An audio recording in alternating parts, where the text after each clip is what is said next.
Okay, Robby here, Dodgy Garage. This is a 2010 Mercedes E350, the V6 3 litre. Nice car this.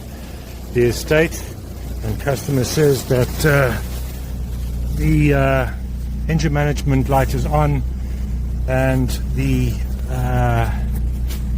let me just get my bearings, and he thinks the DPF is blocked. So I've gone straight into the ECU, and if we look there, you can see that at idle we're at 70 HPA. So yeah, it's blocked at idle. I'm not even going to rev it up. It is battling to start, and if we go back to fault codes, read fault codes,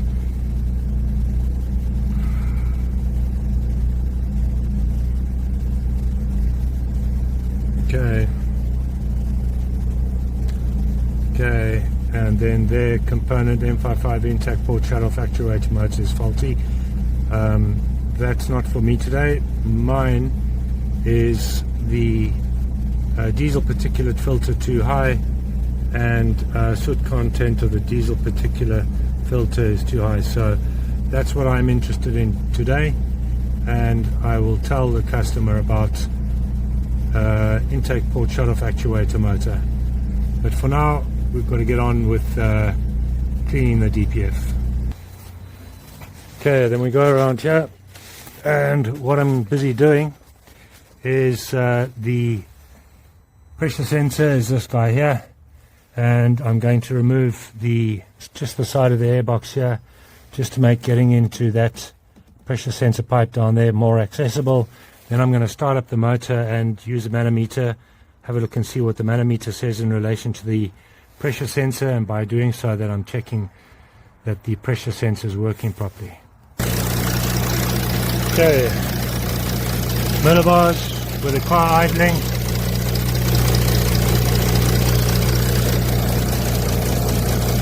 We're at 60, so that pressure sensor is telling more or less the same story, so that's good. Okay, got my pipe connected on there, and now we're just going to squeeze in the fluid.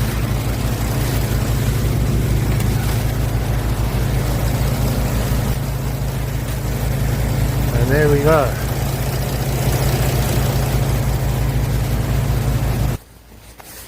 Okay, so that's all done. And I switch the car off because I leave the car idling while I put the fluid in, and you can see there's quite a lot of stuff that's come out there. So now it's half an hour wait, let the launch chemicals do their thing, work their magic, and we'll come back and have a look at this, the pressures and things in a moment. Okay, so one of the things that I'm going to do here is we go to special functions. I'm going to see if I can recalibrate that differential pressure sensor, and go through the teach-in process after replacing a component. Let's go through all of that and see if we can teach-in process after replacing a component, the DPF pressure sensor, see if we can recalibrate it. F3. Teach-in process was completed successfully, so we'll see what it says after that. Switch ignition off. Okay, please wait.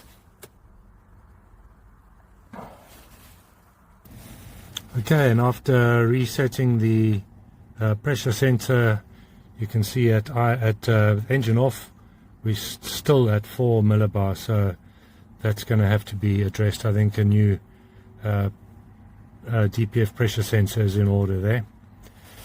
So we just got to wait for the time to go past, and then once the DPF has been cleaned and the pressure is right down, then only will I go and tell the vehicle that it's got a new DPF, because the vehicle needs to be at idle when you go through that procedure, and it needs to see that the DPF is in fact clear, otherwise it won't affect the changes. So I'll do that in a short while. Okay, and while we wait for the time to pass, it says here total distance at the last successful regeneration 414,905 kilometers. So the customers told me this vehicle's done 256,000 miles, and this is the first time the DPF is giving any problems. So that is not bad. I tell you, reliable cars these. Alrighty, time to start her up.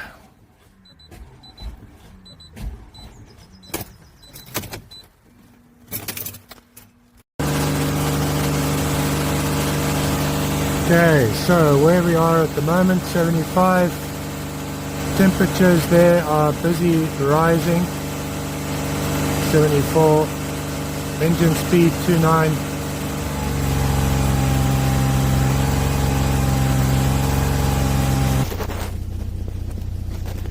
Okay, so where we are now is at 2 HPA with the engine off.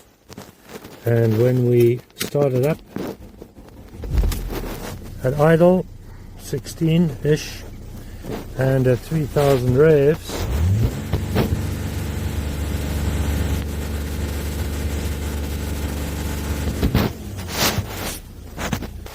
so at idle now down to 15, 14. We're almost there. I think it should come down a bit more from there.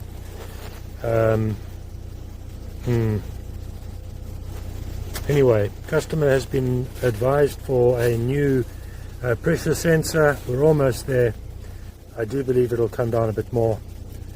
So there we go. The next thing, of course, is to clear the fault codes, which we still have there. Engine management light is still on.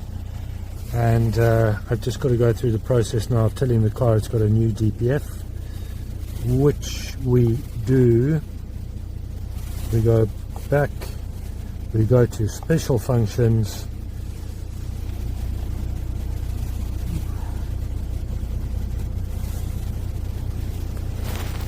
replacement of particulate filter,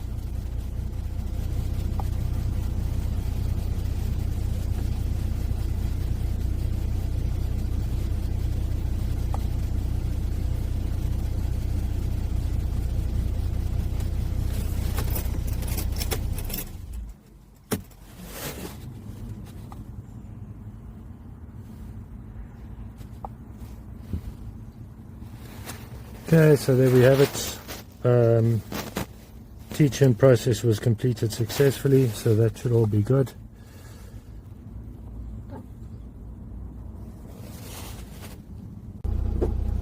Okay, on this Mercedes, the final figures there, HPA, that's what we're looking for. Contents of the diesel particulate filter 0 grams, total distance at last successful regeneration 0, because I've just told it that it's got a new DPF, so that's a success. We're all done here. Okay, so on that Merc, when I first got to it, sure, starting it up, it sounded, it's a V6, and it sounded like it was running on 4 cylinders. Man, it didn't sound good. So I don't know if you saw or not, but when I opened up the took out the air filters, they were absolutely clogged. In fact, the air filters were pulling into themselves.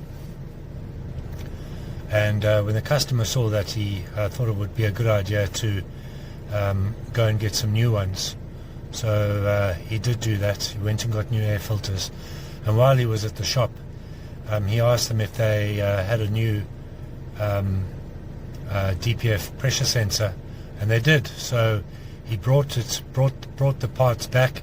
I coded in the pressure sensor, and while he was at the shops, I actually put a second cleaning through the vehicle, and that brought the pressure down from, it was 16 millibar, which is, it would continue to drop, but it wasn't fantastic.